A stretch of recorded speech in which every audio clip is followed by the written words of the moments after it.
Le goût d'entreprendre, Doris Pradal. Et seconde partie de cette émission avec Jean-Marc Fontaine qui vient de nous rejoindre. Bonjour Jean-Marc. Bonjour Doris. Vous êtes un de nos référents éthiques, vous connaissez bien le monde de l'entreprise et vous faites accessoirement volontiers le ménage. Première question Jean-Marc à notre invité Sébastien Crioufol qui a fondé avec Julien Barros Sweepers. Bonjour Sébastien. Bonjour. Nous avons donc vu que votre activité consiste en une plateforme de mise en relation entre des personnes. Des plateformes de ce type, il en existe beaucoup sur différents types d'activités. Comment vous inspirez du fonctionnement de ces plateformes qui existent pour développer la vôtre ? Tout d'abord, justement, oui, bien entendu, on s'est bien inspiré de ce qui fonctionne ici et à l'étranger également. On n'a rien inventé dans le terme de plateforme de mise en relation. Comment on s'inspire ? C'est-à-dire qu'effectivement, on a tous l'habitude d'utiliser soit Blablacar, par exemple, pour prendre un covoiturage et se rendre à un point B, ou bien alors Uber, comme on en parlait plus tôt, justement, pour prendre à la place du taxi. Voilà, nous, on s'est inspiré de ça, c'est-à-dire que on va via notre plateforme, mettre à disposition donc, des personnes via l'application. Vous pouvez très rapidement trouver la personne que vous voulez autour de chez vous, la perle rare, comme on l'appelle. Et effectivement, si vous vous regardez un petit peu, ça correspond à des plateformes comme, par exemple, Blablacar, où on s'est inspiré également avec les codes à la fin, c'est-à-dire que à la fin du ménage, vous allez procurer un code à votre prestataire qui, lui, donc ça entraînera le paiement de cette prestation. Donc effectivement, là-dessus, on n'a rien inventé et on essaie de l'adapter à notre business. D'accord. Alors, vous avez mentionné Blablacar, qui est bien connu, qui se développe très rapidement avec... c'est un succès aussi, Blablacar. Un succès, voilà. et puis une culture d'entreprise qui s'est développée. Exactement. Justement, quels sont les principes de fonctionnement sur lesquels vous vous appuyez et qui deviendront un petit peu votre référence culturelle, votre ADN. Votre ADN, voilà. En fait, c'est vraiment le numérique. Donc, c'est-à-dire que nous, on veut procurer quelque chose via une application ou un site web, donc de trouver une personne très rapidement. Et justement, on est sur du 2.0, c'est-à-dire qu'à ce jour, les gens n'ont vraiment plus trop envie d'aller dans une agence pour trouver une agence, c'est-à-dire un lieu fixe où ils vont demander à une personne, voilà, j'ai besoin de 2 heures de ménage pour semaine prochaine, et essayer qu'on leur trouve un prestataire. Vraiment, on est vraiment dans l'ère du digital, c'est-à-dire que les personnes, on a tous un mobile, un téléphone portable, et on souhaite de trouver quelqu'un très rapidement, quelque chose d'intuitif également, c'est-à-dire une plateforme qui est très simple d'utilisation, et en quelques clics, on arrive directement à un point B, c'est-à-dire quelque chose où on a, voilà, j'ai réservé quelqu'un, j'ai vu sa photo, j'ai ses avis, en quelques clics, on arrive vraiment à quelque chose d'abouti. Et c'est vraiment sur justement le problème des prestations de ménage, ce que ne font pas d'autres plateformes. Il existe d'autres plateformes justement pour trouver des personnels de ménage. Cependant, on n'arrive pas à trouver en fait cette personne aussi rapidement. En seulement quelques clics, on vous demande beaucoup d'informations et au final, très souvent, on va lâcher le fil. Pourquoi ? Parce qu'on va se dire, bon, c'est trop compliqué. En fin de compte, j'arrête. Et justement, nous, là-dessus, on essaie de procurer un autre service, c'est-à-dire vraiment aller très rapidement, justement comme l'ont fait Blablacar, comme l'ont fait Uber. Simplicité. Une simplicité d'utilisation. Parlez-nous de votre parcours, Sébastien. Vous avez fait une école de commerce ? Exactement. Alors, j'ai fait une école de commerce que j'ai finie en 2015, orientée en finance d'entreprise. J'ai également travaillé à Toulouse en tant qu'auditeur financier. Ensuite, je suis parti travailler à New York pour le compte de la BNP. Et justement, pendant ce temps que j'étais à New York, avec mon associé Julien Barros, nous développions cette plateforme qu'on a lancée donc en janvier, où j'étais encore là-bas, et j'ai décidé donc de rentrer en France, où on s'est implanté pendant de mai jusqu'à début septembre sur Toulouse pour continuer à développer notre fer de lance, donc qui était Toulouse. Pourquoi ? Parce que Toulouse c'était notre ville de cœur. Et maintenant, comme je vous le disais, on est parti donc à Paris pour essayer de développer le marché parisien, et puis également donc refaire ça, descendre dans toutes les grandes villes, toutes les grandes villes françaises. Alors, l'entrepreneuriat, pourquoi ?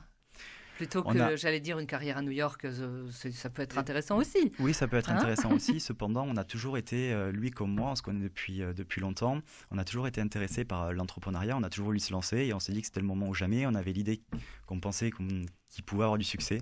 Donc on s'est dit c'est maintenant ou jamais, donc on le tente. Voilà. Jean-Marc, une autre question. Vous avez prononcé tout à l'heure un mot qui me semble important, c'est le mot confiance. Oui. Et pour qu'une relation entre personnes soit productive et riche, il faut qu'il soit basé sur la confiance. Exactement. Alors on dit aussi confiance, ça demande du temps. Alors à la fois on est sûr, en 3 clics j'ai une personne, et à la fois il faut du temps pour établir la confiance. Comment vous instaurez la confiance entre les adhérents de votre plateforme? Mais justement, alors la confiance, elle se base justement sur cette partie notation. Donc ça, c'est vraiment l'aspect confiance. C'est-à-dire que lorsque vous allez réserver un prestataire et que vous voyez que 2 personnes avant vous l'ont noté très bien, vous allez lui accorder une confiance. Et en fait, de nos jours, quand on reparle de l'ère du digital, on apporte maintenant de la confiance et on va se baser sur l'avis de précédents utilisateurs. Pareil, comme si vous vouliez acheter quelque chose sur Internet, une machine à laver, vous allez faire confiance à des personnes que vous ne connaissez pas. Ou bien alors, typiquement également pour un restaurant, vous allez faire confiance à des personnes, vous ne connaissez pas leur goût, mais cependant, vous dites que si 10 personnes ont bien noté ce restaurant, vous dites que la confiance est là. Et ensuite également, on a affaire à des personnes quand même qui sont validées, comme je vous l'ai dit, qui sont étudiants et qui ne vont pas venir. Enfin, c'est vrai que le premier frein à beaucoup de personnes qui nous disent voilà, on ne connaît pas, on fait venir une personne chez soi et on pourrait avoir des cambriolages ou autre. Sûr, ouais. Cependant, nous déjà, on valide chaque prestataire, comme je vous l'ai dit, avec une carte d'identité, donc on pourrait déjà toujours se retourner. Cependant, il faut également donner confiance à ces personnes-là et ça a été le cas également d'Airbnb à son départ. Beaucoup de personnes disaient je ne veux pas faire venir quelqu'un chez moi parce que au final, je n'ai pas la confiance, parce qu'on peut très bien me voler et justement, en plus, qui plus est, c'est chez soi. Donc on peut très bien tout nous voler. Et cependant, maintenant, on donne crédit à Airbnb parce que une majorité des prestations qui se réalisent, il n'y a jamais eu de problème. Donc les personnes, en fait, voilà, évoluent en les mentalités qui changent.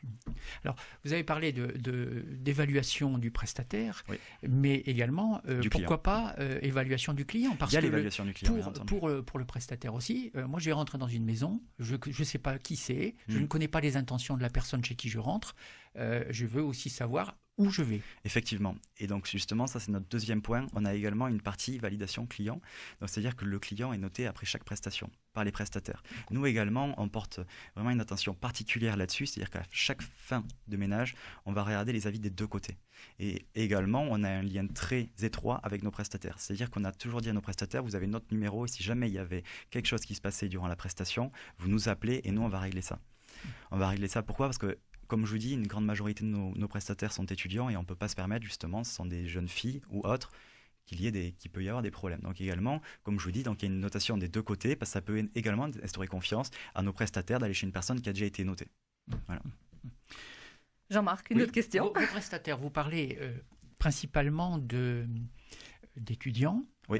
Pour un complément de revenu, mais on peut imaginer, compte tenu de l'état du marché du travail aujourd'hui, où beaucoup de personnes sont un petit peu dans un parcours de retour vers l'emploi, à la recherche d'une première expérience professionnelle, est-ce que c'est aussi un public que vous essayez de favoriser, des personnes qui, à la limite, moi si j'avais une expérience, ça m'aiderait pour pouvoir retrouver un job, est-ce que c'est aussi quelque chose que vous essayez de promouvoir, quitte à dire j'irai au client, bon, attention, on a une personne, mais bon, en l'apprenant, vous l'aidez aussi à retourner un peu vers un emploi.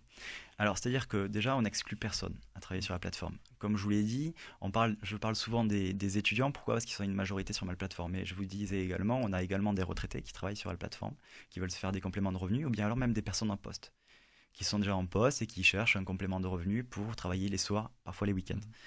Là-dessus, on n'exclut personne. Cependant, on ne peut pas aller assez fin, c'est-à-dire se dire cette personne, on va l'aider à retrouver de l'emploi et à dire à notre client, si jamais vous réservez cette personne-là, vous allez l'aider à retrouver de l'emploi, parce qu'on n'a pas ce rapport-là avec nos clients en fin de compte. Nos clients sont juste des personnes qui se connectent sur la plateforme, on n'a pas de contact direct avec eux, ils se connectent juste sur la plateforme, ils réservent, c'est eux qui basent leur choix en fonction d'une description, d'une photo prestataire, également de la proximité du prestataire de son lieu à lui actuel, et également, bien entendu, le plus important, ce sont les avis. Est-ce que vous pourriez imaginer, par exemple, de travailler avec des agences de placement type Pôle emploi ?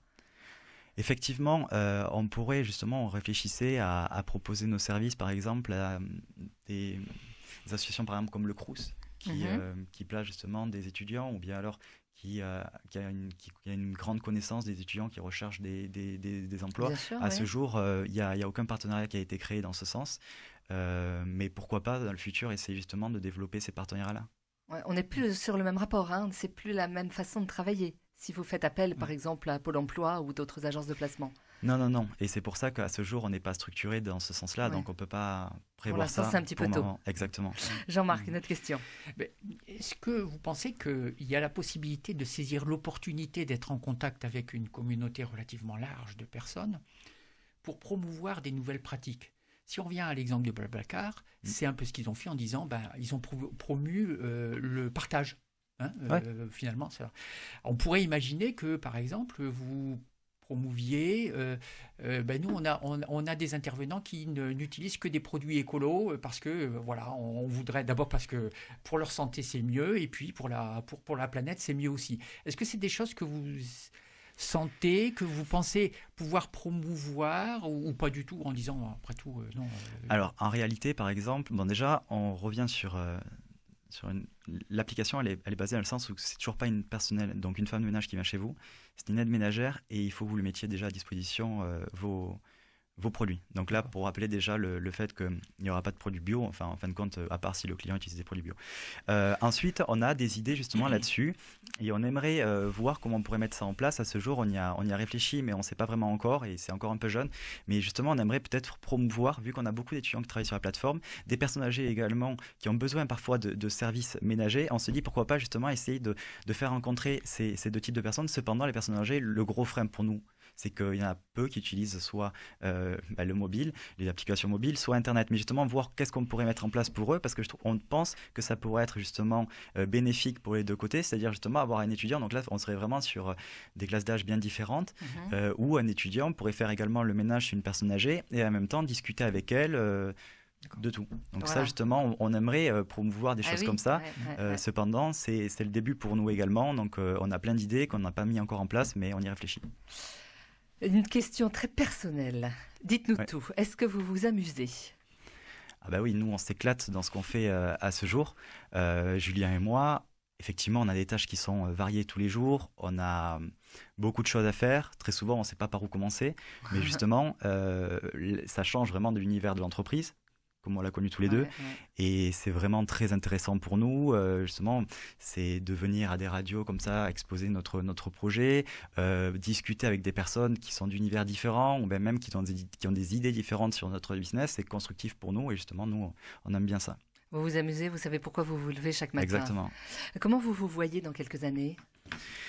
Dans quelques années, on se voit en espérant à travailler toujours pour Sweepers et que Sweepers soit une réussite, travailler justement à diriger cette entreprise et pourquoi pas, nous on aimerait vraiment la développer ensuite à l'international. Comme je vous disais, d'abord on se focalise sur le marché français, mais on a vraiment un grand espoir de développer ça au moins dans les grandes villes européennes par la suite. Vous savez que tout va très vite. Ça va très vite, c'est pour ça qu'on s'y prépare, on essaie de faire un travail en amont, mais bon, il faut laisser le temps au temps.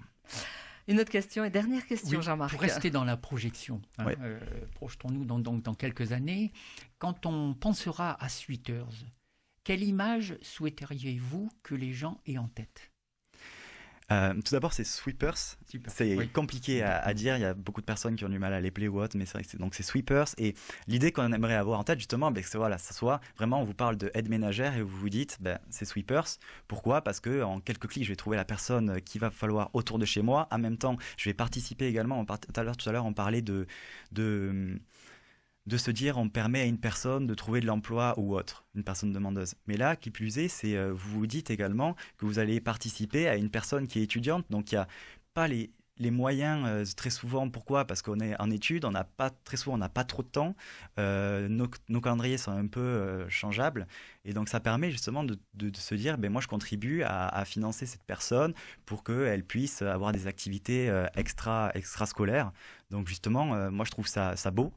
Et également, nous, ce qu'on aimerait, c'est se dire, Sweepers un peu a révolutionné l'idée qu'on avait du ménage, c'est-à-dire que maintenant, les ménages, c'est plus réservé à une élite, et maintenant, n'importe qui peut avoir accès à ces services-là. Un petit coup de main ponctuel, voilà. Un coup de pouce, voilà. Ponctuel, ou bien alors, on peut aller plus haut et se dire de la récurrence, c'est-à-dire même bimensuel. Hein. Bien sûr, tout à fait. Voilà. Là, ça reste ouvert. Vous allez Exactement. nous rappeler l'adresse de votre site internet. Donc il y a site internet, il y a appli. Donc c'est ça. Donc il y a les deux plateformes. Donc un site internet qui est donc le www.sweepers-app.com sweepers.fr, donc A2P comme application. Comme application, ouais. Exactement. Et donc Et notre Sweepers, application c'est Sweepers, avec 2 E. c'est 2 E, SW2EPERS, effectivement. Et donc l'application est Sweepers. Donc on a application Android et iOS également pour les Apple. Merci à vous, merci Jean-Marc Fontaine pour votre intervention. Vous souhaitez nous contacter, c'est très simple, entreprendre@radioprésence.com.